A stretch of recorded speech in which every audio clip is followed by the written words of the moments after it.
Hello my dear students, ये lecture 306 है। इसमें हम आपको बताएंगे total pressure in centre of pressure on inclined surface.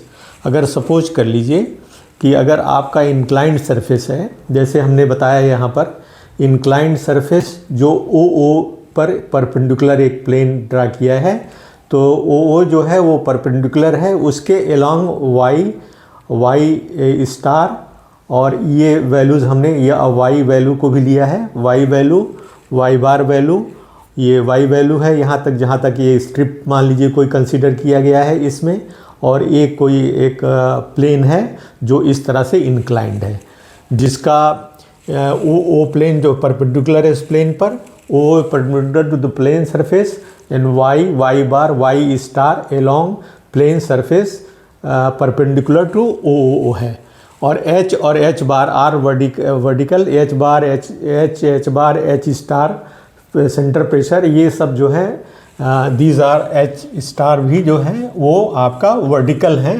From the free surface. तो ये दोनों चीज़ें आप समझ लीजिए। अब यहाँ क्या है कि अगर प्रेशर की बात करें तो प्रेशर क्या होता है, P equal to small p rho ji h होता है। अगर स्ट्रिप पे लें, यहाँ पर ये आपका छोटी सी स्ट्रिप लिया है, तो that is your D F, तो क्या हो जाएगा, rho ji H into D A के बराबर हो जाएगा। अगर इसको इंटीग्रेट करेंगे टोटल हमारा फोर्स आ जाएगा, तो rho ji H into D A, तो रो जी एच इसका इंटीग्रेट करेंगे एच और डी ए को, तो एच बार डी ए हो जाएगा। तो एच बार क्या है आपका, एच बार जो है ये वर्टिकल है, तो ये वाई बार के रिस्पेक्ट में क्या होगा, वाई बार साइन थीटा के बराबर होगा। तो h bar equal to y bar sine theta आप भी लिख सकते हैं। तो ये पहला इक्वेशन हो गया, रो जी एच बार इंटू ए के बराबर हमारा एफ हो गया, टोटल प्रेशर आ गया। अब सेंटर ऑफ प्रेशर की बात करें एच स्टार की, तो डी एफ बराबर क्या होगा, rho ji H into D A. तो हमने क्या किया है, एच की जगह वाई साइन थीटा यूज कर लिया है, तो y sine theta into D A हो गया।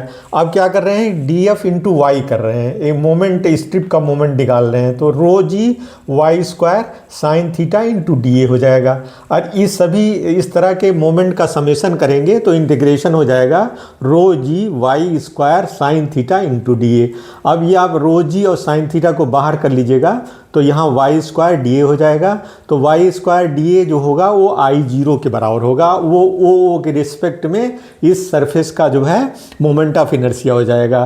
तो I zero is moment of inertia about O हो जाएगा। तो यहाँ अगर rho G sine theta I zero हो गया, तो इसका मतलब ये हुआ कि आपका एफ इंटू वाई जो प्रेशर है, टोटल जहाँ प्रेशर काम करेगा उसके सेंटर से ये जो मोमेंट है वो बराबर होगा। तो ये होगा rho G sine theta into आई जीरो।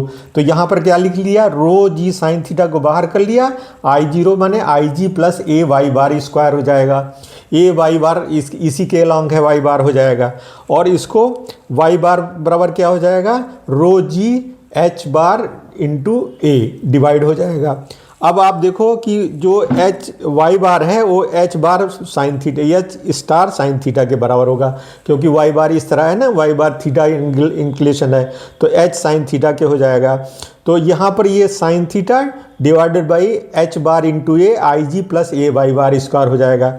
इसलिए एच बार क्या हो जाएगा, एच बार बराबर साइन थीटा इधर मल्टीप्लाई हो गया, साइन स्क्वायर थीटा एच बार अपान ए, और ब्रैकेट में आई जी प्लस ए, एच यहाँ पर वाई बार की जगह एच बार साइन थीटा का होल स्क्वायर किया, तो h bar square sine square theta हो गया।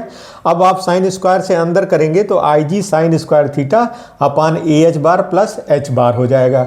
तो इस तरह से सेंटर प्रेशर जो होगा वो I ji sine square theta A H bar plus H bar. इसमें केवल अंतर क्या आया है हमारा कि आपका जो वर्टिकल प्लेन हुआ करता था उसमें साइन स्क्वायर थीटा और हमारा जुड़ गया है। इसको प्लीज़ देख लीजिए इस तरह से। तो इसके अलावा हमने काम किया है, और इसको वाई बार को जो है एच बार साइन थीटा या इस तरह से कन्वर्ट करके इस तरह से एफ इंटू वाई बार करके, और टोटल समेशन जो आपका आया था यहाँ पर रो G sine theta I zero आया था, इसको बराबर करके और यहाँ पर इस रिजल्ट में हम लोग पहुँचे हैं। तो इस तरह से आप ये सेंटर प्रेशर को निकाल सकते हैं। तो सेंटर प्रेशर आपका क्या हो गया, that is h star vertical आपका है equals to i ji sine theta square upon A h वही रहेगा प्लस एच बार। केवल साइन स्क्वायर थीटा आपका अलग से इसमें ऐड हो जाएगा अगर आपका वर्टिकल प्लेन है। बाकी आप समझ सकते हैं कि एच बार, एच स्टार बार, एच सब वर्टिकल हैं और ये वाई बार ये जो है वो प्लेन के परपेंडिकुलर ओ जो डाला है उसके अलॉन्ग है। बस ये चीज़ समझ लीजिए तो आपको ये चीज़ें क्लियर हो जाएंगी। अब दूसरी बात ये, अगर आपका हॉरिजॉन्टल प्लेन होगा तो हॉरिजॉन्टल के केस में आपका जो हॉरिजॉन्टल होगा यहाँ पर हॉरिजॉन्टल मान लीजिए आपका लगा हुआ है तो जी और C, G and P will be on the same way, on same point for horizontal याद रखिएगा। हॉरिजॉन्टल के लिए ये आपका लागू होगा। तो इस तरह से दोनों का डेरिवेशन हमने अब दिखाया है, आप इसको समझ लीजिएगा। इसको y के अलॉन्ग करके किया है और इस तरह से आ गया। और ये जो आपका c और g जो है दोनों g and p will be at the g, जहाँ सेंटर ऑफ ग्रेविटी होगी वहीं पर होगा हॉरिजॉन्टल के केस में। फॉर हॉरिजॉन्टल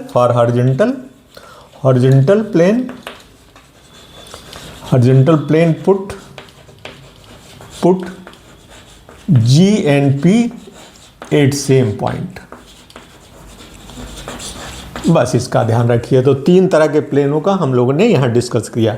तो thank you for being with me, thank you very much.